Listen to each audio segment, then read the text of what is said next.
my action music. And today we're talking about shoulders. Copy that.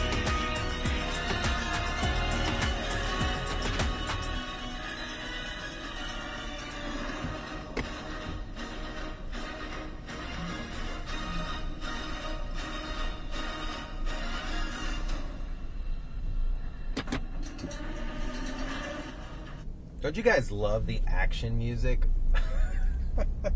All for a traffic topic of talking about the shoulders of the roadway. Good morning to you guys. I'm Trooper Stephen Montiero, your traffic safety expert at WKMG News 6. Man, it is Friday. Hope you guys are having a great start to the day. It's absolutely gorgeous outside. 85 degrees currently reading from Results One. And our topic of discussion today are the shoulders of the roadway. And we'll get to the specifics of that here in the next few minutes. But if you're starting your day off, just make sure, of course, you are staying weather aware.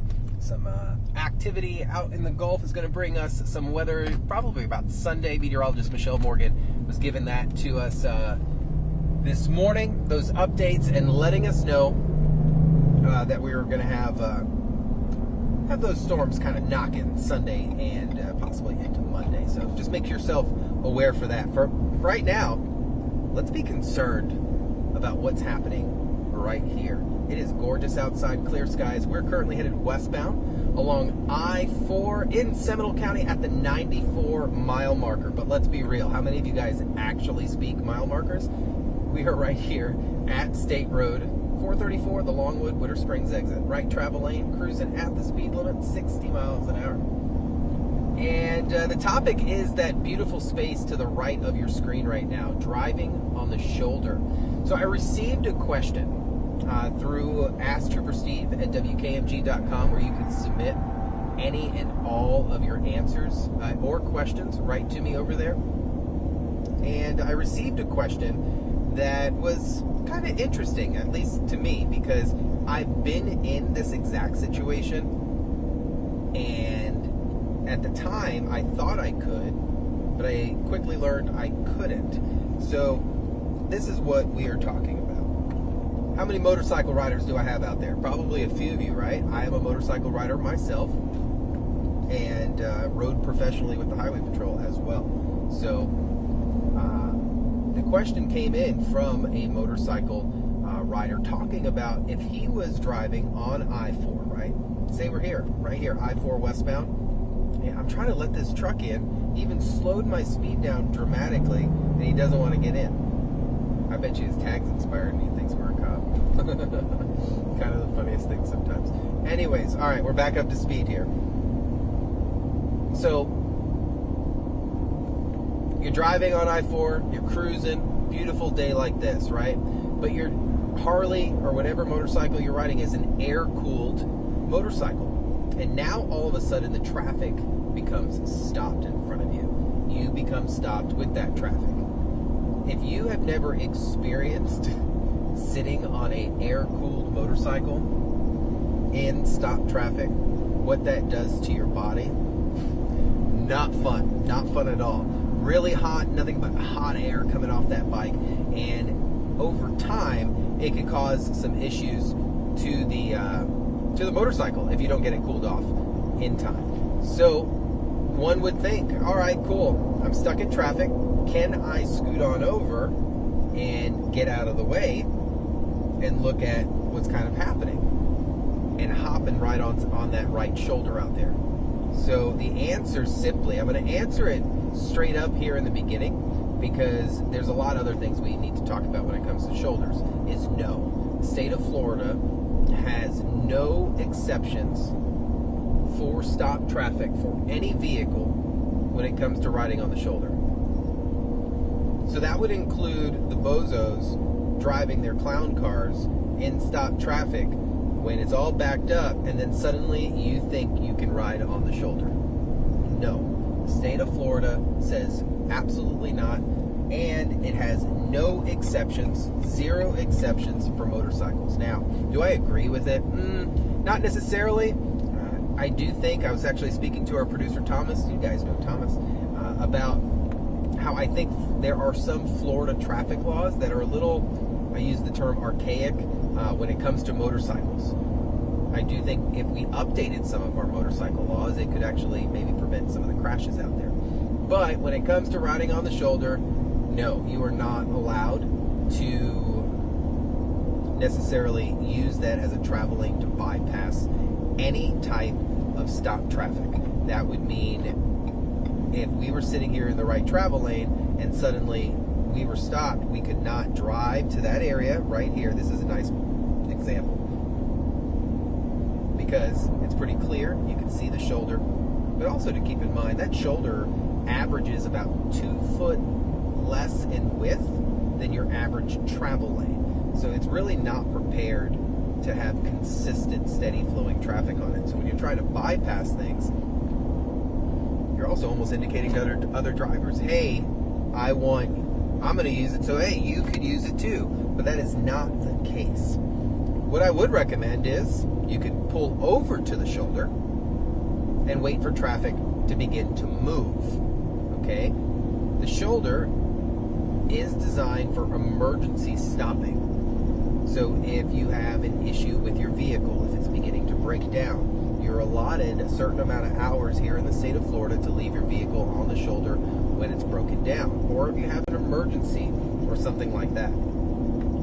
But it is not something to use to bypass any traffic at your convenience. And unfortunately, this would be a convenience thing. Am I wrong? The fact that you choose to ride a motorcycle that is air-cooled and suddenly traffic becomes stopped, why would you have the luxury and privilege of bypassing traffic and not everybody else just because you're driving an air-cooled motorcycle? And I don't mean that in any aggressive or negative way. I'm just saying what I'm saying. I ride motorcycles as well. I rode a Harley for quite some time. I totally get what you're talking about.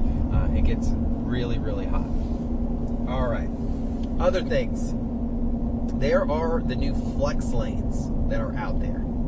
So I-4 does not have that program just yet. So flex lanes, remember I had Commissioner Brandon Arrington from Osceola County, County Commissioner, who also is the chairman for the Central Florida Expressway Authority Board, and he was in our In Results 1 doing an interview with us talking about those flex lanes out on 417. And 417 now has the signage that allows you to drive on the shoulder when it indicates. So that if there was stop traffic ahead or a crash, in order to keep traffic moving, they would say, hey, you can go to the shoulder now. But that's only when you're instructed to. The same would be if there's a crash and a law enforcement officer indicates traffic and then move to the shoulder. You would then be authorized to do so. But emergency stopping only. Think about this scenario for me. And this is probably one of the most frustrating things I encountered years ago. Obviously, I don't go out there and patrol as often, but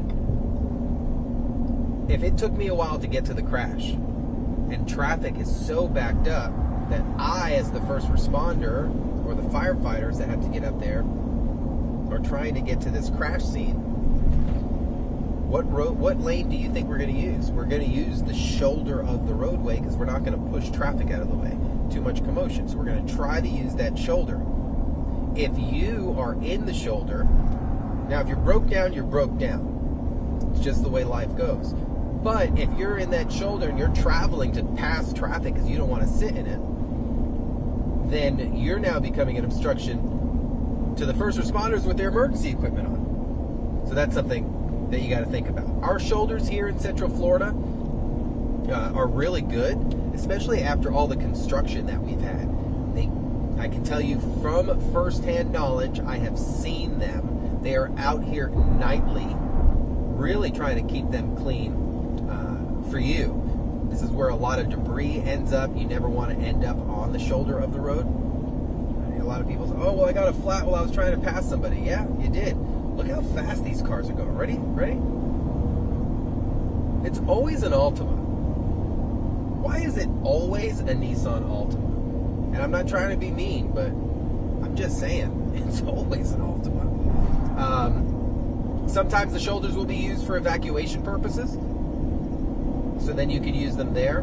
And before I go, and I end this with you guys, because this is going to be pretty simple.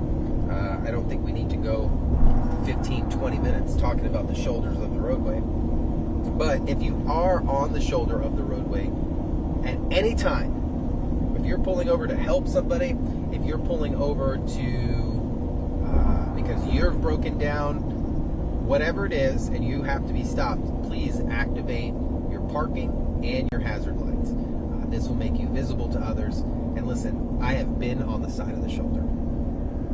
I have been too close to traffic to where I have been hit twice by side view mirrors. Thank goodness I was wearing a bulletproof vest because I was working.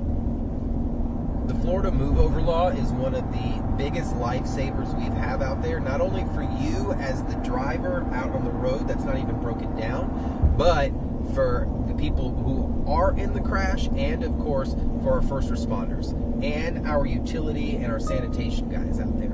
So listen, anytime you're driving, you see those lights flashing on the right or the left, I don't care if they're yellow, they're white, they're red, they're blue, and they're flashing, please vacate that lane, get in the center lane, and just give them some space. I'm only doing it as an example right now, but always be aware. For me, I'm never looking at the car directly in front of me. I'm always looking 2 to 3 other cars out because I want to be prepared. So it is Friday, guys. I'm going to leave you with that. And have an amazing weekend. Try to stay safe out there. Be aware of your surroundings. Stay off the shoulders, please. Yes, even if you are in an air-cooled Harley that is beginning to overheat, I need you to pull it to the shoulder and stay there, not drive and bypass everybody. All right, guys, easy stream today, nice and smooth, keeping it simple. I'll see you guys back on Monday. Oh, wait.